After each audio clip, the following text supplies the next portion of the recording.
नमस्कार। पुनः हम लोग आज जो शुरू कर रहे हैं बीए पार्ट 2 पेपर 3 का शेष भाग औद्योगिक श्रम जो चल रहा है, जो चैप्टर की पढ़ाई हो रही है, उसमें एक पार्ट समाप्त हो चुका है और दूसरा जो पार्ट है वह social security in India, Bharat में सामाजिक सुरक्षा। छात्रों, औद्योगिक श्रम में सामाजिक सुरक्षा की बहुत ही महत्वपूर्ण भूमिका होती है।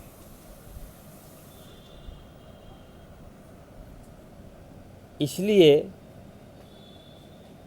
कि खास तौर पर जो ऑर्गेनाइज सेक्टर के जो श्रमिक हैं, उन लोगों की भी दुर्दशा यह आपातकाल की स्थिति में, कोरोना पीरियड में जो हम लोगों को देखने को मिला, उसका अनुभव, उसकी चर्चा, उनके कष्ट और वेदना का एहसास करना भी बहुत ही कष्टकारक होता है। इस साले भारत में सामाजिक सिक्योरिटी की धज्जियां उड़ी, चाहे इसके जिम्मेवार या दोषी जो भी हों, या यह कानून, यह एक्ट, यह सुविधा, यह व्यवस्था जो बनाई गई है वह पूर्ण रूपेण कारगर नहीं हुआ। फिर भी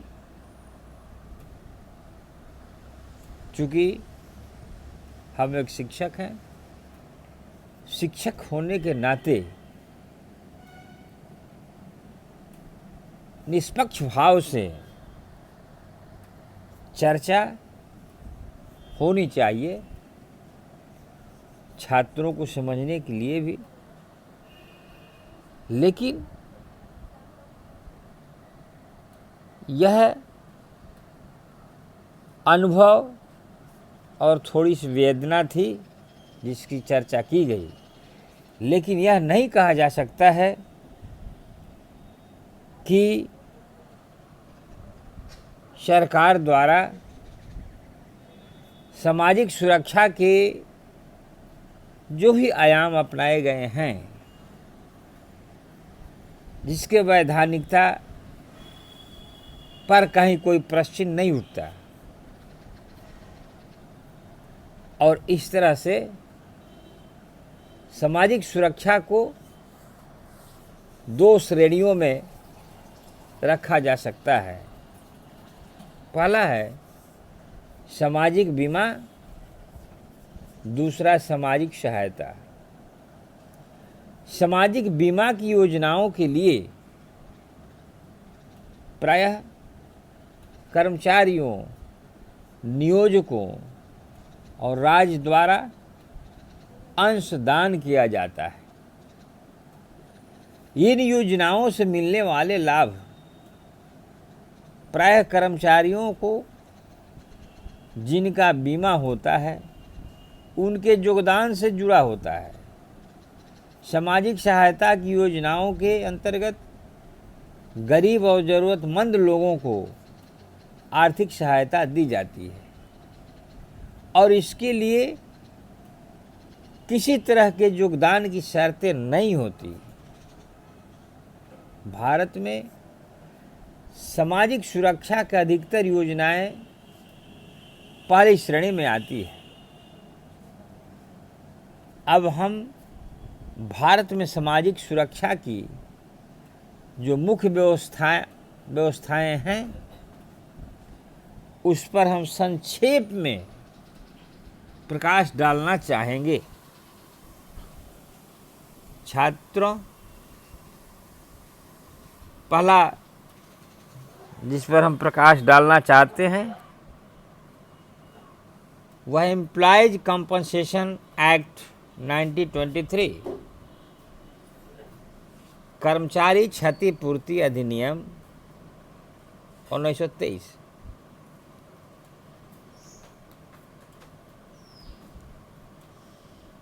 छात्रों, भारत में सामाजिक सुरक्षा की शुरुआत 1923 में हुई, जब श्रमिक क्षतिपूर्ति अधिनियम पास किया गया। इस अधिनियम के अंतर्गत केवल कारखानों और दूसरे उद्योगों में काम करने वाले श्रमिक आते हैं और इसमें औद्योगिक दुर्घटना और काम करते हुए व्यावसायिक रोग लग जाने की स्थिति में श्रमिकों को और उनके परिवार के लोगों को हर्जाने की व्यवस्था है। इस अधिनियम का दायरा बहुत विस्तृत है और इसके अंतर्गत कारखानों के अलावा खनन, परिवहन, बगान, बिजली उत्पादन, भवन निर्माण आदि सभी उद्योग आते हैं। यह अधिनियम उन उद्योगों और कारखानों पर लागू नहीं होता जिनके श्रमिक कर्मचारी राज्य बीमा अधिनियम 1948 के अंतर्गत सामाजिक सुरक्षा लिए हुए हैं। 1984 से पहले इस अधिनियम के अंतर्गत केवल 1000 रुपये मासिक से कम मजदूरी पाने वाले श्रमिकों को ही सामाजिक सुरक्षा प्रदान की गई थी, लेकिन 1984 के संशोधन के द्वारा अब मजदूरी संबंधी प्रतिबंध समाप्त कर दिया गया है। श्रमिक क्षतिपूर्ति अधिनियम में मृत्यु अस्थायी रूप से पूर्ण विकलांग होने और अस्थायी रूप से विकलांग होने के लिए अलग अलग दरों पर क्षतिपूर्ति की व्यवस्था है। अस्थायी रूप से पूर्ण विकलांग होने पर क्षतिपूर्ति की न्यूनतम राशि 1,40,000 रुपये तथा मृत्यु होने पर न्यूनतम राशि 1,20,000 रुपये है। क्षतिपूर्ति की अधिकतम राशि मृत्यु होने पर 9.14 लाख रुपये तथा स्थायी रूप से पूर्ण विकलांग होने पर 10.97 लाख रुपये हैं। 23 सितंबर 2009 को किए गए संशोधन में श्रमिक क्षतिपूर्ति अधिनियम का नाम कर्मचारी क्षतिपूर्ति अधिनियम कर दिया गया। छात्रों, अगला जो व्यवस्थाएं हैं वह है मैटरनिटी बेनिफिट एक्ट 1961 यानी मातृत्व लाभ अधिनियम 1961। मातृत्व लाभ अधिनियम 1961 कुछ विशेष उद्योगों में महिला श्रमिकों को मातृत्व लाभ की व्यवस्था करता है। इस अधिनियम के अंतर्गत महिला श्रमिकों को बच्चे के जन्म से 6 सप्ताह पहले और 6 सप्ताह बाद तक मजदूरी सहित छुट्टी पाने का अधिकार है। यही नहीं, यदि महिला श्रमिक का आग्रह हो तो बच्चे के जन्म की अनुमानित तारीख से 1 माह पहले की अवधि में उसे कोई भी भारी काम नहीं दिया जाएगा। यह अधिनियम उन कारखानों, खानों, सर्कस, वगान, दुकानों व प्रतिष्ठानों पर लागू होता है जिनमें 10 या 10 से अधिक व्यक्ति काम करते हों। यदि राज्य सरकारें चाहे तो इसे अन्य क्षेत्रों में भी लागू कर सकती है। जिन महिला श्रमिकों को कर्मचारी राज्य बीमा अधिनियम 1948 के अंतर्गत सामाजिक सुरक्षा मिली हुई है, मातृत्व लाभ अधिनियम 1961 के अंतर्गत नहीं आती। मातृत्व लाभ अधिनियम 1961 में लाभ प्राप्त करने के लिए मजदूरी के बारे में कोई प्रतिबंध नहीं है। अगला जो बिंदु है, एम्प्लॉयज स्टेट इंश्योरेंस एक्ट 1948, कर्मचारी राज्य बीमा अधिनियम 1948 सामाजिक सुरक्षा के क्षेत्र में सबसे महत्वपूर्ण कदम 1948 में उठाया गया, जब कर्मचारी राज्य बीमा अधिनियम पास हुआ। इस अधिनियम के अंतर्गत बिजली से चलने वाले वे गैर मौसमी कारखाने, जिसे नॉन सीजनल फैक्ट्री आते हैं, जिनमें 10 या अधिक श्रमिक काम करते हो, और वे बिजली से न चलने वाले कारखाने हैं जिनमें 20 से अधिक श्रमिक काम करते हो। अब राज्य सरकार इस अधिनियम के अंतर्गत उन होटलों, रेस्तरां, दुकानों, सिनेमाघरों, सड़क परिवहन कंपनियों, समाचार पत्रों के प्रतिष्ठानों आदि को भी ला रही है जिसमें 20 से अधिक श्रमिक काम करते हैं। 1 मार्च 2010 से इस अधिनियम के अंतर्गत उन कर्मचारियों को सामाजिक सुरक्षा लाभ प्राप्त है जिनकी मासिक मजदूरी 15,000 रुपये से कम है। भारतीय सेना में कार्यरत व्यक्ति इस योजना के सदस्य नहीं है। कर्मचारी राज्य बीमा योजना की प्रशासन की जिम्मेदारी कर्मचारी राज्य बीमा निगम की है, जिसकी स्थापना अक्टूबर 1948 में हुई थी।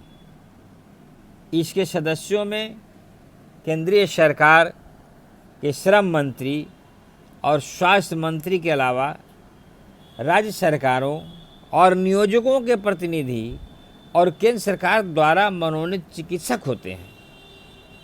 कर्मचारी राज्य बीमा निगम ने इस सामाजिक सुरक्षा योजना को लागू करने के लिए क्षेत्रीय बोर्ड और स्थानीय समितियों का गठन किया है।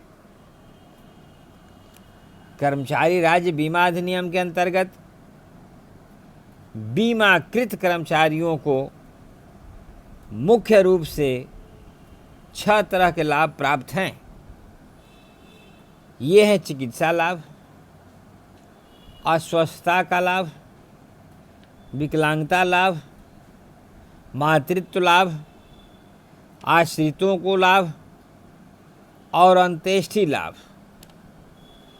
चिकित्सा लाभ में बीमाकृत कर्मचारी और उसके परिवार को निःशुल्क चिकित्सा की व्यवस्था है।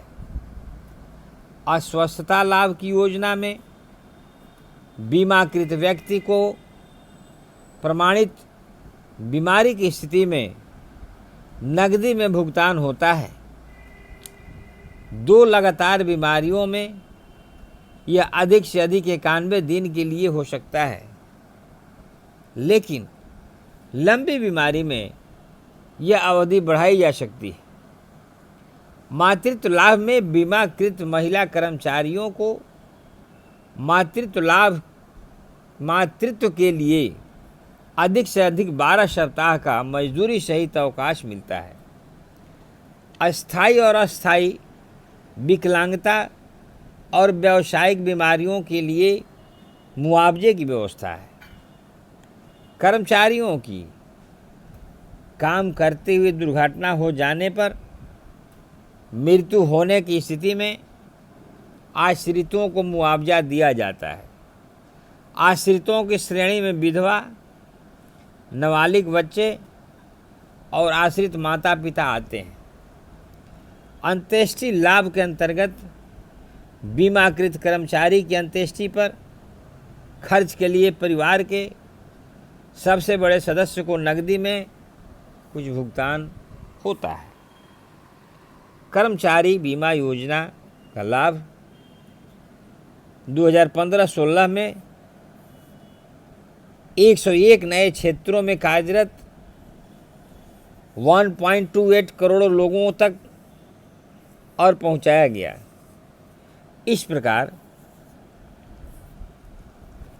अब इस योजना के तहत लाभ भोगियों की संख्या 7.89 करोड़ हो गई है। छात्रों, आगे जो है employees provident fund act, miscellaneous provision act 1952, कर्मचारी भविष्य निधि तथा विविध धारा अधिनियम 1952 के अंतर्गत कर्मचारियों को भविष्य निधि, परिवार पेंशन तथा जमाओं से जुड़े बीमा के रूप में सेवानिवृत्ति का लाभ की व्यवस्था की गई है। इस अधिनियम का उद्देश्य औद्योगिक श्रमिक जब सेवानिवृत्त हो तो उसके भविष्य के लिए कुछ व्यवस्था करना, कर्मचारी की मृत्यु हो जाने की स्थिति में उसके आश्रितों के लिए व्यवस्था करना और कर्मचारी में बचत की भावना को प्रोत्साहन देना। यह अधिनियम 186 उद्योगों पर लागू है। इस अधिनियम के दायरे में वही औद्योगिक इकाइयाँ आती हैं जिनमें 20 या उससे ज़्यादा श्रमिक काम करते हैं। अंशदान की दर 12% है। अधिनियम के अंतर्गत नियोजक अंशदान में बराबर हिस्सा देंगे।